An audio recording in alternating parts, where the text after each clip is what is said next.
नामक गांव में एक गरीब दीनू नाम का लोहार रहता था।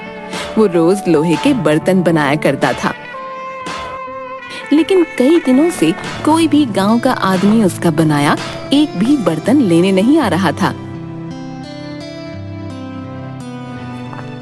जिसकी वजह से दीनू लोहार बहुत दुखी रहता था।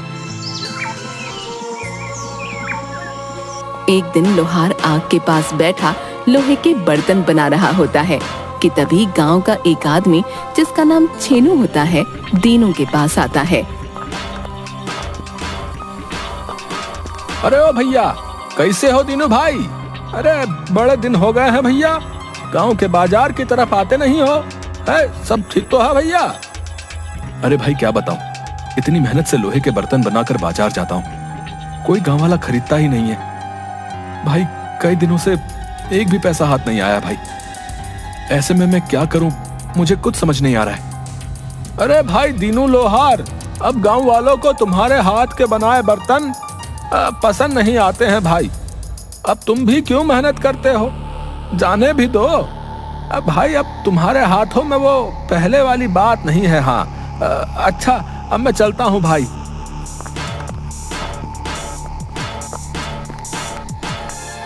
दीनू ये सुनकर बहुत दुखी हो जाता है कि तभी वहाँ दीनू की पत्नी आती है। अजी सुनिए ना, आखिर आप लोहे के बर्तन बनाने का काम छोड़ क्यों नहीं देते? कोई मुनाफा तो होता है नहीं, यहाँ तक कि अब तो गांव वाले भी आपके बनाए बर्तन नहीं खरीदते। अब आप ही बताओ ना, ऐसे में हम खाएंगे क्या?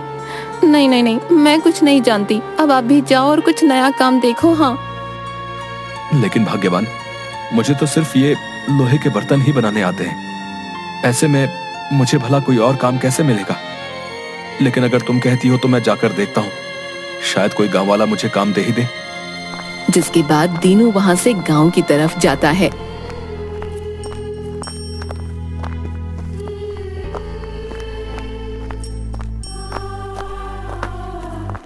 कि तभी उसे रास्ते में एक बूढ़ा जिसके साथ में बकरी होती है दिखाई देते हैं।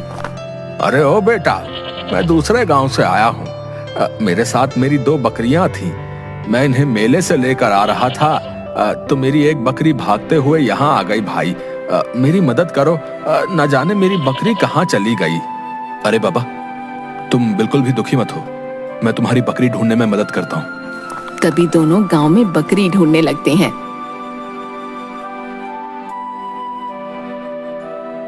लेकिन पूरा गांव देखने के बाद भी उन्हें बकरी कहीं नजर नहीं आती।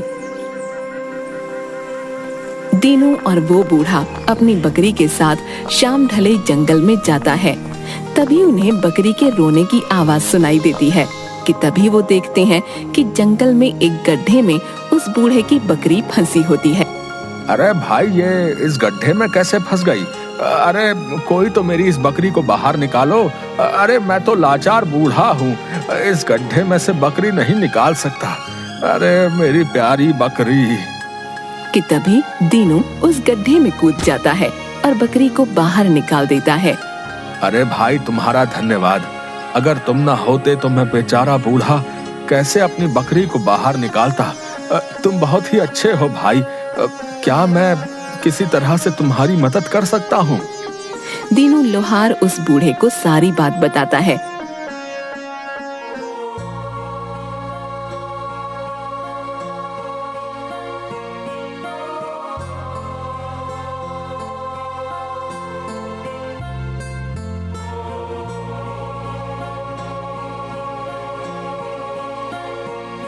अरे बेटा, तुम्हारी इस समस्या का मेरे पास एक उपाय है। तभी वो बूढ़ा एक चिमटा अपनी झोली में से निकालकर लोहार को देता है। बेटा, ये कोई मामूली चिमटा नहीं है बेटा, बल्कि एक जादुई चिमटा है। इस चिमटे से तुम जो भी मांगोगे वही तुम्हें मिलेगा। हाँ है? क्या सच में बाबा ये एक जादुई चिमटा है? मैं जो मांगूंगा वो मुझे मिल जाएगा? हाँ बेटा, लेकिन ये चिमटा चमत्कारी है जो अपना रूप कभी भी बदल सकता है। ये मायावी चिमटा है बेटा, इसलिए लालच में आकर कुछ ऐसा मत मांग लेना जिससे तुम्हारा सर्वनाश हो जाए। याद रखना, ये जादुई चिमटा गलत हाथों में जब जाएगा तो इसका उपयोग अपने लालच को पूरा करने के लिए वो करेगा। तब ये स्वयं ही उसके पास से अपने स्थान पर वापस लौट आएगा। अच्छा बेटा, अब मैं चलता हूँ। हाँ। जिसके बाद वो बूढ़ा वहां से चला जाता है। दीनू चिमटे को लेकर अपने घर जाता है। हे जादुई चिमटे, तुम तो मेरी दशा जानते ही हो। अपने जादू से कुछ ऐसा कर दो कि गांव वाले मेरे बनाए लोहे के बर्तन लेने आने लगे, ताकि मेरा जीवन अच्छे से व्यतीत होने लगे। अगली सुबह होती है और दीनू देखता है कि उसके घर के बाहर गांव वालों की एक लंबी लाइन लगी है। अजय देखिए ना, आज तो हमारे घर पर गांव वालों की बड़ी लाइन लगी है। हाँ, ये सब आपके बनाए लोहे के बर्तन लेने आए हैं। और हाँ, देखिए देखिए कितनी लंबी लाइन लगी है। अरे दीनू भैया, अरे कब से वेट कर रहे हैं आपका भैया। तनिक मुझे एक लोहे की कढ़ाई दे दीजिए। अरे हाँ भाई हाँ, क्यों नहीं, अभी देता हूँ। और फिर ऐसे ही सारे गांव वाले भी दीनू से जो भी बर्तन उन्हें चाहिए वो मांगने लगते हैं और बदले में दीनू को पैसे देने लगते हैं, जिससे दीनू और उसकी पत्नी बहुत खुश हो जाते हैं। अरे वाह, कितने सारे पैसे आए हैं। अब लगता है हमें पैसों की तंगी नहीं होगी। वो जादुई चिमटा तो सच में जादुई है। देखिए सुनिए जी, आज तो आपके पास काफी पैसे आ गए हैं। अब मैं तो चाहती हूँ कि आप रोज ज्यादा मेहनत करके खूब सारे लोहे के बर्तन बनाए कीजिए। हाँ, ताकि हम जल्दी से अमीर हो जाएं। हाँ हाँ भाग्यवान, जैसा तुम चाहती हो वैसा ही होगा। मैं खूब मेहनत से लोहे के बर्तन बनाऊंगा। अगली सुबह फिर से दीनू के घर के बाहर एक लंबी लाइन लगी होती है। दीनू फिर से गांव वालों को बर्तन देता है कि तभी वहां छेनू आता है, जो दीनू से चिमटा लेकर गया था। वो ये देखकर बहुत हैरान हो जाता है कि दीनू के घर के बाहर गांव वालों की इतनी लंबी लाइन लगी है।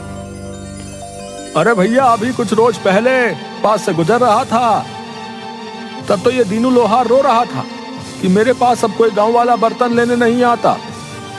और देखो भैया, यहाँ तो गांव वालों की बड़ी लंबी तादाद है। लगता है कोई जादू की पोटली हाथ आ गई है। इस दीनू लोहार के हाथ है, कुछ समझ नहीं आ रहा है भाई।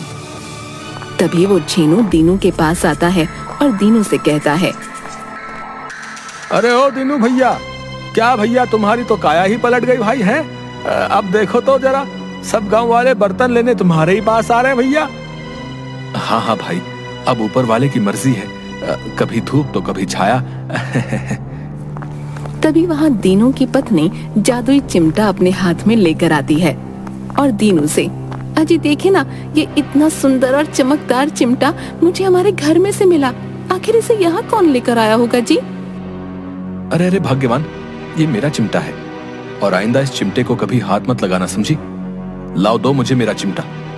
छेनू को दीनू की ये सब बातें काफी अजीब लगती हैं। अरे ये चिमटा देखने में इतना सुंदर और चमकदार लग रहा है, लगता है ये कोई मामूली चिमटा नहीं है। हाँ, जरूर इस चिमटे ने ही कुछ किया होगा, तभी ये दीनू अपनी पत्नी को भी इसे छूने नहीं देता है। अच्छा बच्चू, तो ये बात है। अब देख मैं कैसे मजा चखाता हूँ तुझे। हाँ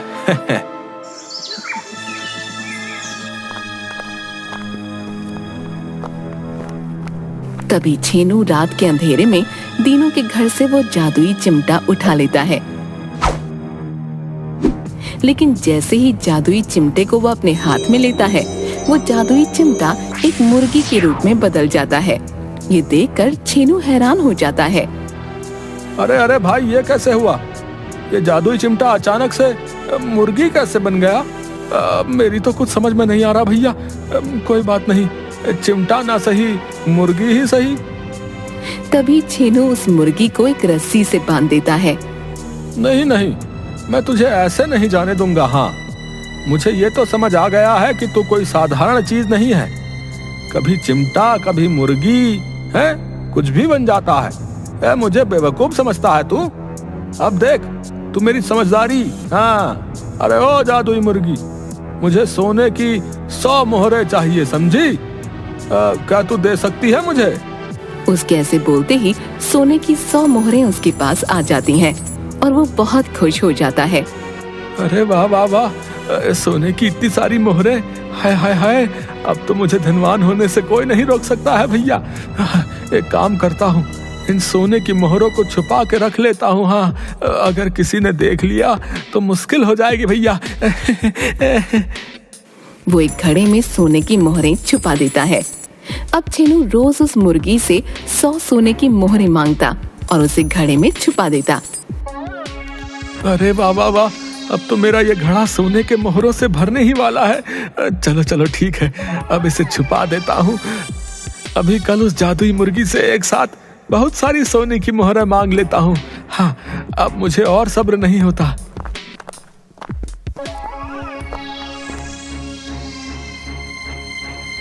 हे भगवान, मेरा जादुई चिमटा किसी ने चुरा लिया। अब मैं क्या करूं? जिसने भी चिमटा चुराया हो, बस इसका गलत इस्तेमाल ना करे, नहीं तो उसका सर्वनाश तय है। कृपा करना ईश्वर। आप इतने परेशान क्यों हैं? क्या हुआ बताइए ना। अब तो हमारा काम भी अच्छा चल रहा है। भाग्यवान, काम तो ईश्वर की दया से सही है, लेकिन उस दिन जिस चिमटे के बारे में तुम पूछ रही थी, वो एक जादुई चिमटा था। उसके बाद दीनू सारी बात पत्नी को बताता है। आप सही बोल रहे हैं, उस चिमटे का बस गलत इस्तेमाल ना हो। मुझे तो भैया पर शक है, क्योंकि उस दिन चिमटे की बात सुनकर वो कुछ अचंभित लग रहे थे। अगली सुबह छेनू फिर से उस मुर्गी से 100 सोने की मोहरें मांगता है, लेकिन इस बार मुर्गी एक भी सोने की मोहर नहीं देती। अरे आखिर इस जादुई चिमटे की बनी मुर्गी को हो क्या गया भाई? आज एक भी सोने की मोहर नहीं दे रही है। ए जादुई मुर्गी, मुझे सोने की मोहरें चाहिए। हाँ, ऐसा छेनू कई बार बोलता है, लेकिन मुर्गी एक भी मोहर नहीं देती, जिसकी वजह से छेनू को बहुत गुस्सा आ जाता है। अच्छा, तो तू ऐसे नहीं मानेगी। अभी बताता हूँ तुझे कैसे नहीं देगी मुझे सोने की मोहरें। रुक तू, मैं तेरे अंदर से सारी सोने की मोहरें निकाल लूंगा। हाँ,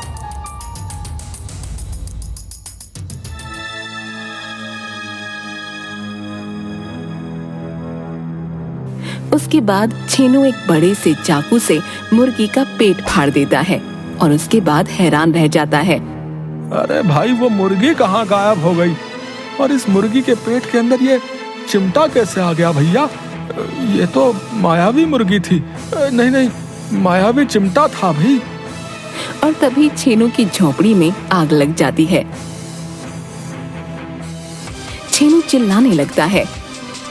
हाय हाय, अरे अरे अरे अरे, ये मेरी झोपड़ी में आग कैसे लग गई भैया? अरे अरे, हाय मेरी सोने की मोहरें, हाय मेरी सोने की मोहरें न जल जाए कहीं भैया। मेरी झोपड़ी तो जलकर राख हो ही गई। अब अपनी सोने की मोहरें देख लेता हूँ। हाँ। तभी छेनू मिट्टी के अंदर छुपाया हुआ वो घड़ा निकालता है, जिसके अंदर वो सोने की मोहरें छिपाया करता था। छेनू जैसे ही घड़े के अंदर देखता है, हैरान रह जाता है। छेनू ये देखकर जोर जोर से रोने लगता है। हाय हाय, ये क्या हो गया भैया? मेरी सारी सोने की मोहरें ये मामूली से मुर्गी के अंडों में कैसे बदल गई भैया? अरे ये क्या हो गया? हाय हाय, अरे मेरे सारी सोने की मोहरें कहाँ चली गई? मेरी तो झोपड़ी भी जल के खाक हो गई भैया, और हाथ से सोने की मोहरें भी गई। तभी वहाँ पर दीनू और उसकी पत्नी भी आ जाते हैं। छेनू भाई, किसी और के हिस्से का जादुई चिमटा तुमने चुराया और उसका गलत इस्तेमाल किया, जिसका नतीजा तुम्हारे सामने है। भैया, मुझसे बहुत बड़ी भूल हो गई भाई। मैं लालच में आ गया था, जिसका मुझे ये इनाम मिला है भाई। अरे मुझे माफ कर दो भैया। तभी वो मुर्गी फिर से छेनू के सामने आती है। अब रोने से क्या होगा छेनू? ये सब तुम्हारे ही लालच का नतीजा है। ना तुम ज्यादा लालच करते और ना मेरे द्वारा दी गई सोने की मोहरें इन मामूली से अंडों में बदलती, ना ही तुम्हारा सर्वनाश होता। छेनू से देखते ही फिर से हैरान हो जाता है। मैं एक जादुई चिमटा ही हूँ जो अपना रूप बदल सकता है। तुम एक बेहद लालची इंसान हो। जब भी मैं किसी लालची इंसान के हाथों में आता हूँ तो मेरा रूप बदल जाता है। इसलिए जब मैं तुम्हारे पास आया तो मैं एक मुर्गी बन गया, लेकिन तुम्हारी लालच की हद रुकी ही नहीं और तुमने मुझे मारकर बहुत सारी सोने की मोहरें हासिल करनी चाहिए, जिसके फलस्वरूप तुम्हारे साथ ये सब हुआ।